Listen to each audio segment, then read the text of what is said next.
नमस्कार। सत्साई भगत जी। बहन जी, क्या शुभ नाम है आप जी का? मेरा नाम मंजू है, मैं लुधियाना पंजाब से हूँ। बहन जी, क्या काम करते हैं आप? मैं हाउसवाइफ हूँ और घर पे ही अपने घर की देखभाल करती हूँ। बहन जी, परम संत सतगुरु रामपाल जी महाराज की शरण में आने से पहले आप कौन सी भक्ति करते थे? सतगुरु रामपाल जी महाराज जी की शरण में आने से पहले बचपन से ही हम सभी देवी देवताओं की पूजा करते थे। मेरी मम्मी भी काफ़ी धार्मिक विचारधारा की हैं, तो वो हमें 8th क्लास से मुझे उन्होंने कहा था कि रोज़ गीता जी का एक अध्याय का पाठ जरूर करना है। तो मैं वो 8th क्लास से वो रोज़ एक अध्याय का पाठ करती थी। मुझे समझ नहीं आता था, लेकिन मुझे उस अध्याय से ज़्यादा जो उसके बाद में महात्म्य में लिखा होता था, वो उसमें कथा सी आती थी, वो ज़्यादा मुझे समझ आती थी। लेकिन गीता में अध्याय में क्या लिखा होता ये इतना नहीं समझ में आता था।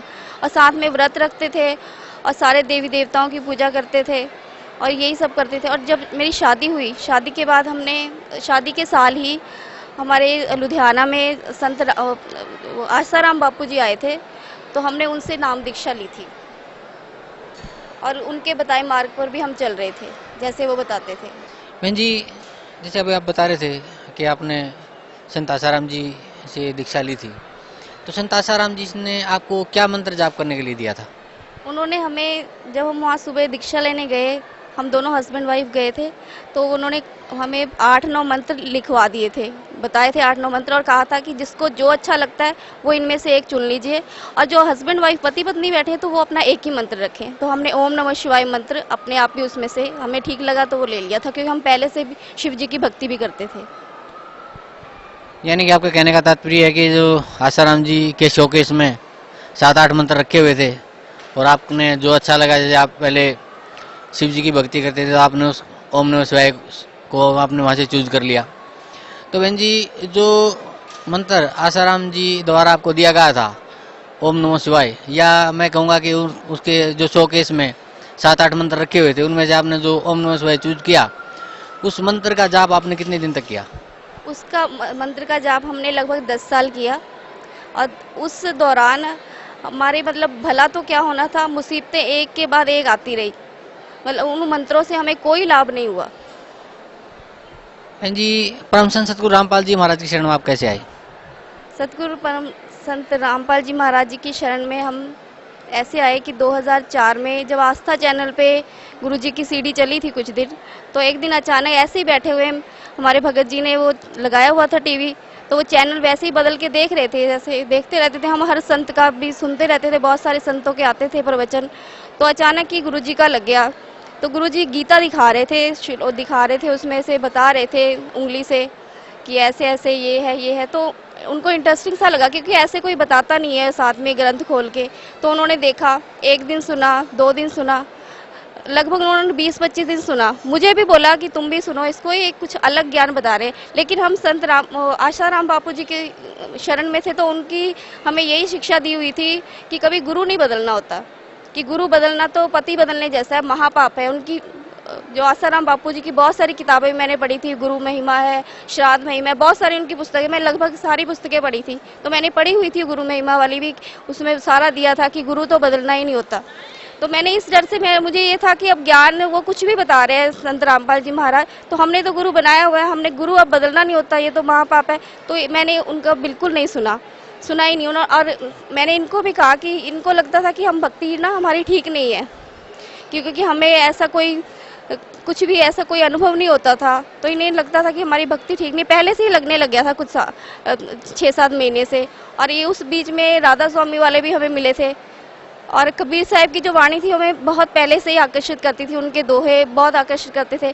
तो और राधा स्वामी वाले जो 1-2 भक्त इनको मिले थे, उन्होंने हमें वो वाली पुस्तक ला के दी थी जिसमें कबीर साहब जी का वो शब्द है, कर नैनो दीदार महल में प्यारा है। तो हमने वो पढ़ी, तो उसमें क्योंकि लास्ट में तो वो सारा उसका निवारण कर देते हैं परमात्मा की, वो सारी झूठी बनाई हुई रचना, लेकिन उससे पहले जो सारा शब्द है उसमें बताया हुआ है कि ऐसे ऐसे ध्यान लगाते हैं तो ये नज़र आता है, फिर ये नज़र आता है।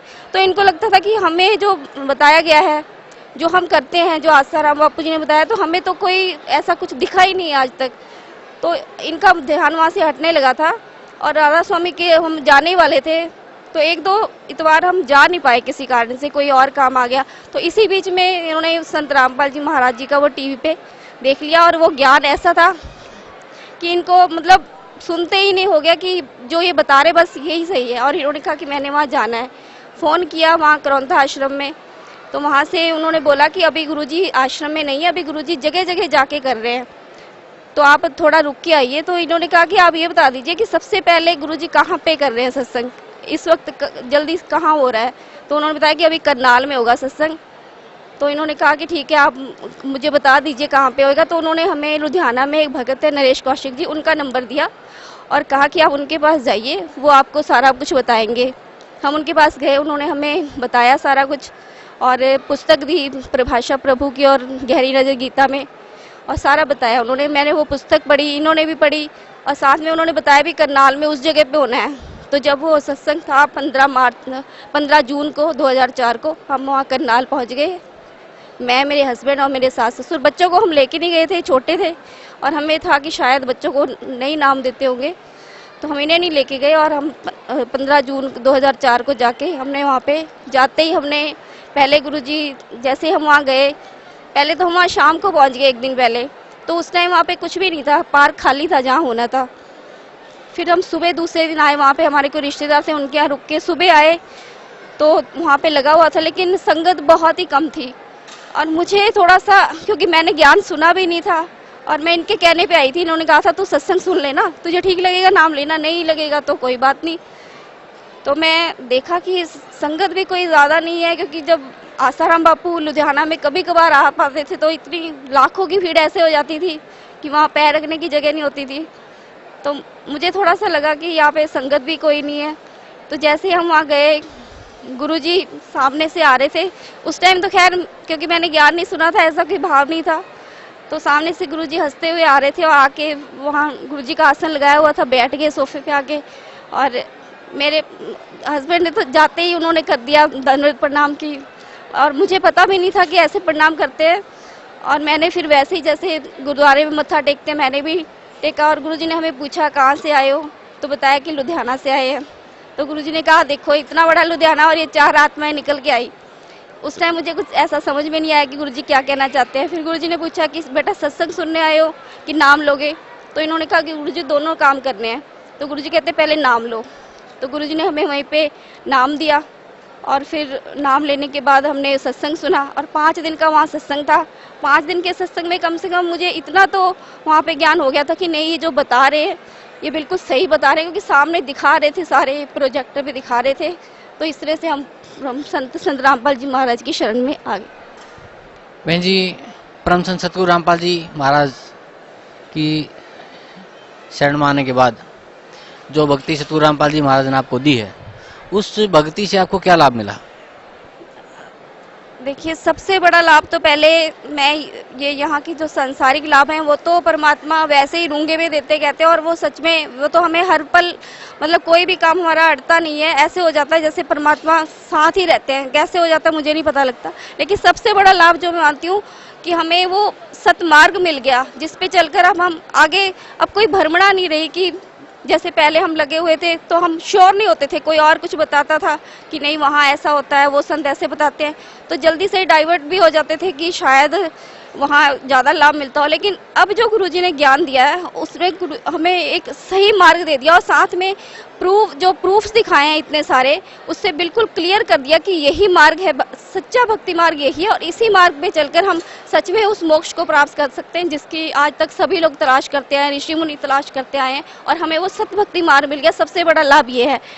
और साथ में जो ये सांसारिक लाभ है, परमात्मा कहते हैं कि मैं अपने भक्त की उम्र भी बढ़ा देता हूँ, अगर उसकी सांसें भी ख़त्म हो गई तो भी मैं उसको 100 वर्ष की उम्र देता हूँ। और ये मेरे सामने हुआ है। मेरी बेटी का एक्सीडेंट हुआ था पिछले साल 6 नवंबर को, और ये इसका एक्टिवा पे जा रही थी, सुबह सुबह थोड़ा अंधेरा था, तो इसको नज़र नहीं आया, टाटा है इसके साथ इसकी सीधी टक्कर हो गई, क्योंकि उसकी हेडलाइट्स ऑफ थी और ऑपोजिट साइड से वो आ रहा था, सामने टक्कर हुई है, और ये वहाँ पे गिर पड़ी। जो वहाँ पे सैर कर रहे थे सुबह लोग, उन्होंने इसको वहाँ सामने हॉस्पिटल में पहुँचाया और हमें फ़ोन किया। उसके बाद हम इसको लुधियाना में DMC हॉस्पिटल ले गए, वहाँ पे इसकी 7-8 घंटे तक सर्जरी चली। और डॉक्टर से मैंने पूछा था, जब इसके पूरा ब्लड निकल ही रहा था उस टाइम, कि डॉक्टर मतलब क्या, वो कहते अभी हम कुछ नहीं कह सकते, डॉक्टर्स बताएंगे, अभी ऑपरेट करना पड़ेगा। तो उसके बाद शाम को 4 बजे जब ये होश में आई और बिल्कुल ये ठीक थी और होश में भी बहुत जल्दी आ गई। जब तक डॉक्टर्स ने कहा था कि ये होश में आने पे भी शायद कुछ परेशान करेगी, मतलब एकदम से वायलेंट हो सकती है, इसने कुछ नहीं किया। ये आराम से बिल्कुल उठते इसने सबको पहचाना और बिल्कुल ठीक थी। जबकि डॉक्टर्स ने कहा था इसका ब्रेन भी बाहर आ गया था और इसका कोई मेमोरी लॉस नहीं हुआ, पढ़ाई में बिल्कुल तेज है। इसके बाद इसने +2 के पेपर दिए, इसका हाथ भी टूट गया था, उसी हाथ से इसने पेपर दिए हैं सारे अपने, और अपना आगे सीए के लिए सीपीटी का टेस्ट भी इसने दिया, वो भी इसने क्लियर कर लिया, बिल्कुल ठीक है। और परमात्मा के पास सब जब इसको लेके आए, हाँ, तब 10-15 दिन के बाद हम इसको लेके आए थे यहाँ पे, तो परमात्मा ने इसको बताया कि बेटा तेरी उम्र जो थी, आयु उतनी ही थी, तेरी सांसें खत्म हो गई थी और ये आगे अब परमात्मा ने आपकी उम्र बढ़ाई है। तो मालिक ने जो कहा वो हमारे सामने बिल्कुल मालिक जो कहते हैं वही करते हैं। और एक जैसे मतलब जब हमने नाम लिया था तो गुरुजी ने जो ज्ञान दे दिया था, उस ज्ञान पे तो कोई शक की खैर गुंजाइश थी नहीं, क्योंकि वो तो सामने दिखा दिया। लेकिन जो पुराने भगत हमें मिलते थे तो वो बताते थे हमारे साथ ऐसा हुआ कि गुरुजी ने हमारे ये चीज़ बढ़ा दी, ऐसे बढ़ गया, हमारे घर में पैसे बढ़ गए, तो मुझे पूरा, ये नहीं मैं कहती थी कि ऐसा नहीं हुआ होगा, लेकिन मुझे ये होता था कि मेरे सामने तो नहीं हुआ ऐसा, कभी भी कुछ बढ़ गया हो अपने आप, पूरा मुझे वो नहीं होता था। तो एक बार जब गुरुजी 2008 में जब आए थे रोहतक जेल से वापस, तो उसके बाद हम गुरुजी से मिलने गए थे। तो गुरुजी तब टॉफ़ियों का प्रसाद देते थे, ऐसे उठा के तब गुरुजी दे देते थे। तो टॉफ़ियों का प्रसाद गुरुजी ने दिया, तो प्रसाद ले लिया मैंने, वो बस उसके बाद हम घर चले गए। तो मुझे याद नहीं आया कि प्रसाद लिया है। दूसरे दिन मुझे याद आया, उसमें से ये बच्चों ने क्या करा कि सारी टॉफ़ियाँ निकाली और 5 घर में बड़े 5 जने थे और 5 ही रखी बस। कहते हमने 5 टॉफ़ियाँ आपकी रख दी प्रसाद की, बाकी हमने खा ली। मैंने कहा ठीक है। और दूसरे दिन मुझे याद है कि मैंने प्रसाद दिया था गुरुजी ने, हमने लिया भी नहीं। तो मैं निकाल के लेके आई, तो मैंने एक टॉफ़ी अपनी सास को दी, एक ससुर जी को दी, और एक टॉफ़ी हमारे घर में नानी जी आई हुई थी उनको दी, और एक टॉफ़ी जो थी वो ये बच्चे देखने लगे कि हमारा प्रसाद। मैंने कहा तुमने खा लिया था, कहते नहीं अब हमें, मैंने कहा चलो एक ये आधी आधी खा लो तुम, और एक टॉफ़ी अब ये मेरा प्रसाद है, ये मैं किसी को नहीं दूंगी। कहते ठीक है। इन्होंने आधी आधी मैंने इनको दे दी। तो ऐसी मेरे देवर का बेटा आया था, मुझे याद नहीं था, वो खैर कभी कभी आता है, वो बैठा था ड्राइंग रूम में, तो उसने आवाज़ मारी कि मैं भी हूँ। मैंने कहा अच्छा तू भी है, चल। मैंने कहा आज आधी आधी ले लेते इसमें से हम दोनों।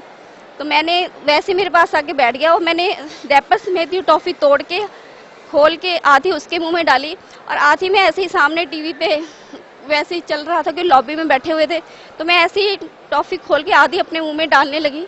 तो जैसे यहाँ तक लाई तो मेरी नज़र पड़ी, वो टॉफ़ी बिल्कुल पूरी हो गई थी। मैंने सबको दिखाई, सारे वहाँ पे जो बैठे थे, 1 सेकंड में मैंने ऐसे देखा, मैंने सबको कहा कि मम्मी ये टॉफ़ी पूरी कैसे हो गई। वो एकदम से वो टॉफ़ी परमात्मा ने वो प्रसाद बढ़ा दिया, पूरा कर दिया। और मेरे को उस दिन के बाद कभी मतलब कोई भी कुछ कहता तो कभी जो कमजोरी थी वो बिल्कुल मालिक ने निकाल दी कि परमात्मा सब कुछ बढ़ा सकते हैं, वो कुछ भी कर सकते हैं, कुछ भी असंभव नहीं है परमात्मा के लिए। ये एक छोटा सा चमत्कार था, लेकिन इसने मेरा जीवन बदल दिया और मेरी जो भक्ति थी वो दृढ़ कर दी। बहन जी, पहले आप बता रहे थे जैसे पहले आप संत आसाराम जी से जुड़े हुए थे और उनके द्वारा दिए हुए मंत्र का आपने जाप किया, आपको कोई लाभ नहीं मिला। उसके बाद परम संत सतगुरु रामपाल जी महाराज से आपने नाम उपदेश लिया, तो बता रहे हैं कि आपको सबसे बड़ा आध्यात्मिक लाभ हुआ, आपको पता चला किसकी भक्ति करनी चाहिए, कैसे भक्ति करनी चाहिए, हमें मोक्ष कैसे प्राप्त होगा। तो दूसरा, आपकी जो बेटी थी उसका इतना एक सीरियस एक्सीडेंट हो गया, आप बता रहे हैं कि उसकी ज़िंदगी ही नहीं थी, तो संत रामपाल जी महाराज ने उसको जीवन दान दिया। और फिर आप बता रहे हैं कि आपके अंदर जो एक त्रुटि थी कि परमात्मा क्या कर सकता है क्या नहीं कर सकता, आपके बिल्कुल हाथ में उन्होंने, चलो एक माइन्यूट सी बात लगती है लेकिन एक बहुत बड़ी मतलब घटना है। इसको भगत समाज एक उसको ये पूरे भगत समाज के लिए बहुत बड़ी घटना है कि एक टॉफी का प्रसाद ही आधी टॉफी को पूरा कर देना, आपको ये बिलीव दिलाना कि yes I am God and I can do everything. तो एक बहुत बड़ी घटना भी है ये। तो मैं आपसे रिक्वेस्ट करता हूँ कि भगत समाज को आप क्या संदेश देना चाहते हैं? भगत समाज को मैं यही संदेश देना चाहती हूँ कि अब परमात्मा धरती पर आए हुए हैं और सारे वो जो भी बता रहे हैं प्रूफ के साथ बता रहे हैं। सारे वेद उन्होंने खोल दिए, सारे पुराण खोल दिए, गीता जी जितने भी हमारे ये पवित्र शास्त्र हैं इन सबको परमात्मा दिखा रहे हैं और प्रोजेक्टर पे दिखा रहे हैं कि देखो हमारे वेद ये पुराण गीता जी ये सब ये कहते हैं। और जो संत बाकी संत बता रहे हैं वो ये बता रहे हैं। आप खुद सारे जो लोग हैं, जितने भी भक्त समाज में भी लोग हैं, सब पढ़े लिखे हैं, ये खुद निर्णय कर सकते हैं कि कौन सही बता रहा है और कौन गलत बता रहे हैं। तो मेरी भक्त समाज से यही प्रार्थना है कि जल्दी से जल्दी, जितना जल्दी हो सके परमात्मा की शरण में आइए, क्योंकि ये समय बीता जा रहा है और ये दोबारा ये जो भक्ति युग है, ये अभी बिल्कुल पीक टाइम आया हुआ है भक्ति युग का, और इस टाइम जो मौका चूक गए तो फिर ये दोबारा, ये पता नहीं कब, लाखों वर्षों बाद फिर कब कलयुग में जाके दोबारा मौका मिलेगा। तो बिल्कुल भी अब विलम्ब ना करें। और भक्त समाज से मेरी यही प्रार्थना है कि सतलोक आश्रम बरवाला, जिला हिसार, हरियाणा में आएं और संत रामपाल जी महाराज जी से नाम दीक्षा लेकर अपना उद्धार करवाएं। जी धन्यवाद आपका, बहुत बहुत धन्यवाद। क्या शुभ नाम है गुड़िया आप जी का? मालविका। गुड़िया कहाँ से आए आप? लुधियाना से। कौन सी क्लास में पढ़ते हैं? मैं कॉलेज में जाती हूँ और सीए कर रही हूँ। गुड़िया, परम संत सद्गुरु रामपाल जी महाराज की शरण में आने से पहले आप कौन सी भक्ति करते थे? छोटे से ही मेरे दिमाग में ये होता था कि हम कहाँ से आए हैं और हम कहाँ जाएंगे, लेकिन किसी के पास इस चीज़ का आंसर नहीं मिलता था। और मैं हनुमान जी की ही भक्ति करती थी छोटे से ही। तो जब आप हनुमान जी की भक्ति करते थे at the very from beginning, तो उस भक्ति से आपको क्या लाभ मिलता था? जी देखिए, जब हम छोटी उम्र के थे तभी हम संत रामपाल जी महाराज जी के पास आ गए। तो जब हनुमान जी की भक्ति करती थी तब बहुत ही छोटी होती थी, तो लाभ हानि का कुछ पता नहीं चलता था। पर जैसे ही संत रामपाल जी महाराज जी के पास आए तब पता चला कि असली लाभ होता क्या है। फिर आप परम संत सद्गुरु रामपाल जी महाराज की शरण में कैसे आए?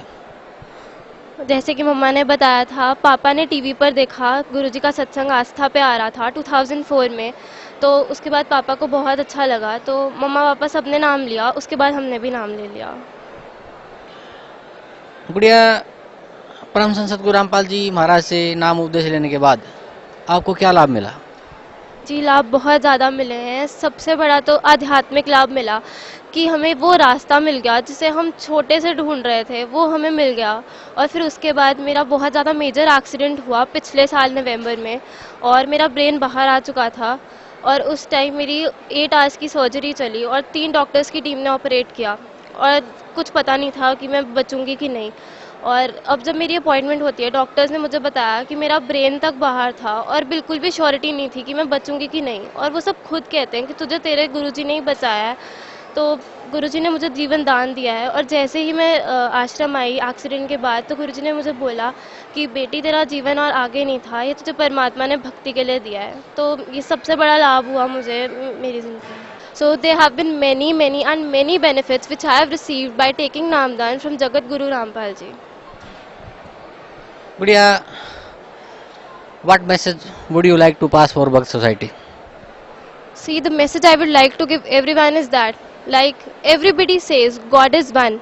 So I would like to tell you that one is just right here in Satlok Ashram Barwala, waiting for his children to come to him and go back to the place from where we've come from, that is Satlok. तो जितनी जल्दी हो सके अपना समय को ना गवाते हुए जल्दी से यहाँ पर आएँ और संत रामपाल जी महाराज जी से उपदेश लें, जो कि स्वयं कबीर परमेश्वर आए हुए हैं, और अपने जीवन को सफल बनाएं। Thank you so much.